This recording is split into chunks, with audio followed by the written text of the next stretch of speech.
So the main event of UFC 239, John Jones will be defending his title against Thiago Santos. This is a fight where I think a lot of people, myself included, are looking at it as though it's just going to be another fight where John Jones can grab a paycheck, move along, get a win, and keep moving forward at light heavyweight. That's not to say that Thiago Santos is a bad fighter by any means. It's just that John Jones has been so dominant, and you're looking for something unique, some type of storyline where you can say, hey, this guy can be the guy to beat John Jones. I just don't know that I see it with Thiago Santos outside of him just being a really powerful guy. You look at the tail of the tape, John Jones 6'4", Thiago Santos 6'2", reach 84.5 for John Jones, 76 inches for Thiago Santos. One of the interesting things is that I look back at Thiago's record, just to look at some of the wins and losses he's had. There have been some losses for him that maybe don't look so great, but there have also been some wins that, just looking at how some fights have played out since then, look pretty good for him. So we look back to his record back in 2012. This was actually pre-UFC, and that's been 7 years ago. But he had a loss to Vicente Luque by TKO. Luque is a very good welterweight right now for the UFC.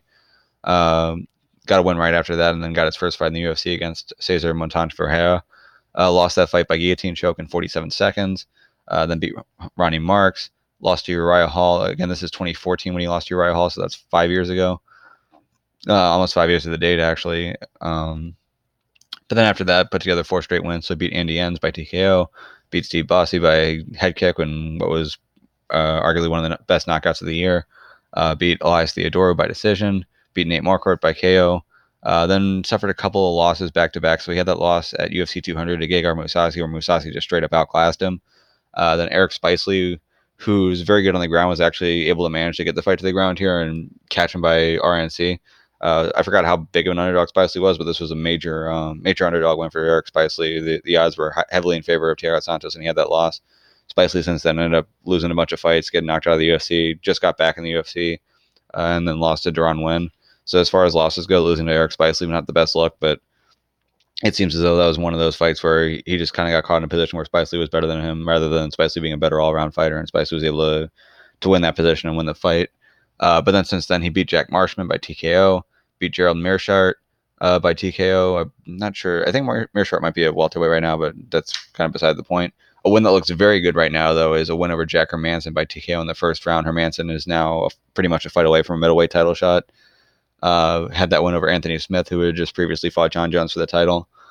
But then lost to David Branch by KO, which was a pretty big surprise.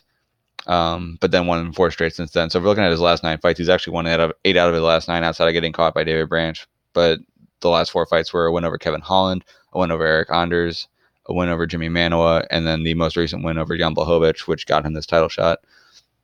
So at least from a recency standpoint, winning 8 out of your last 9 fights, pretty good. He's on a hot streak. If you look at those fights, we have 4, 5, 6, 7. So 7 out of those 8 wins are by KO or TKO. So he's definitely a dangerous guy. He has a lot of power, gets his finishes pretty often. So he's got a real shot here where if he does land on John Jones, he may be able to finish.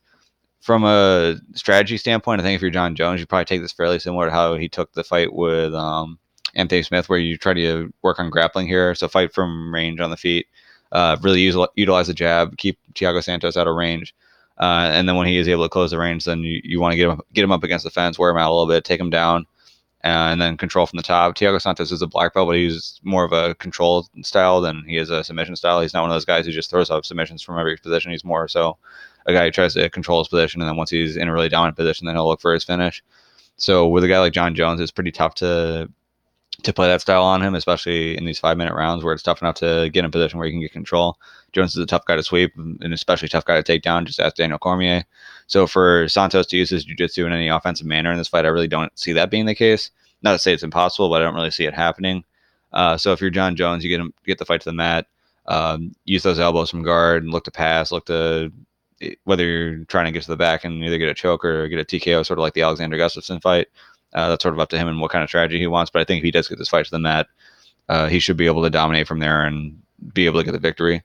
So while Thiago Santos has a pretty impressive recent resume, winning 8 out of his last 9, 7 of those 8 by KO or TKO, I just don't see him catching John Jones. Not to say it's impossible, but it seems highly unlikely, even though the odds right now are, at least according to ESPN.com, at minus 830.